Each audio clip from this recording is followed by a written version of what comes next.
அப்புறம் விதி அப்படின்னு ஒரு படம், எனக்கு ரொம்ப பிடிச்ச படம். சுஜாதா மேடம் வந்து அதில் வந்து லாயராக வருவாங்க.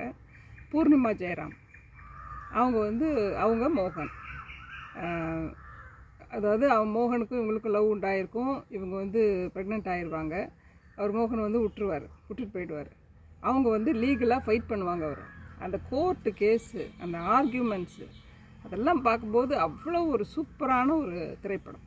அது மாதிரி பாலச்சந்தரோடது கல்கி, அதெல்லாம் நியூ ஏஜ் மூவிஸ். இப்போ என்னங்க மூவிஸ் நியூ ஏஜ் வருது? அப்போவே வந்து அவர் வந்து சரகேட் மதரை பற்றி பேசியிருப்பார். இப்போது அவர் எடுத்த மூவி வந்து 90s 80s 70s அவன் 80s தான் அது. அப்போவே பற்றி சரகசி பற்றி பேசியிருக்காரு. இப்போ தான் நயன்தாரா அம்மா அதெல்லாம் யூஸ் பண்ணுறாங்கன்னு வச்சுக்கோங்க. ஸோ அந்த மாதிரி காலத்தில் அழியாத படங்கள். அப்புறம் வந்து மூன்றாம் படை சொன்னோம்னா, அப்புறம் பாடல்கள் பார்க்க போனீங்கன்னா, பனிவிலும் மலர்வலம் உன் பார்வை ஒரு வரம் அப்படின்னு பன்னீர் புஷ்பங்கள், அதுவும் சூப்பராக இருக்கும். அதில் வந்து ஜிஜிங்கிறவங்க ஃபஸ்ட்டு அதை நடித்த படம். அவங்க ரொம்ப க்யூட்டாக அழகாக நடிச்சிருப்பாங்க.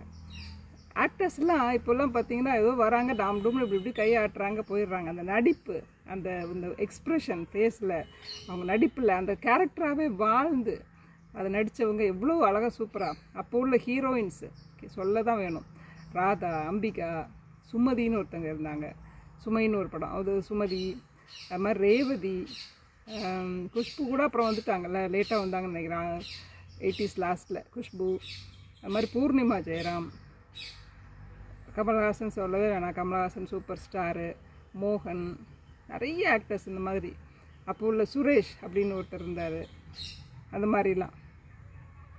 ஆனால் அதெல்லாம் நிஜமாகவே நான் இப்போ மிஸ் பண்ணுறேன். இந்த மாதிரி ஒரு படம் பார்க்குறதுக்குன்னு ஒரு தேட்டரில் போய் உட்காந்து நம்ம பார்ப்போமா அப்படின்றதே இப்போ ஒரு கேள்விக்குறியாக இருக்குது.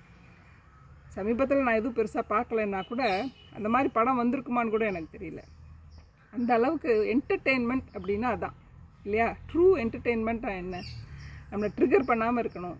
நம்மளுடைய சாஃப்ட் ஃபீலிங்ஸ், சாஃப்ட் இமோஷன்ஸுன்னு சொல்லுவாங்க. அந்த காதல், அந்த சேட்னஸ், அதாவது எந்த ஒரு சோகமான படம் பார்த்தா அழுக தான் வரும், வராமல் இருக்காது. இப்போல்லாம் சோகம்ன்றதே எடுக்கிறதில்ல. பெருசாக சோகமான படம்னா உடனே ஒரு பிளட் ஷெட்டு, ஒரு ஆக்சிடெண்ட்டு, இந்த மாதிரி தான் காமிக்கிறாங்களே தவிர, அந்த ஆக்டர்ஸ் ஆக்ட் பண்ணி நமக்கு அழுக வருது அப்படிங்கிறது அந்த அப்போ உள்ள படங்களில் தான் நிறைய.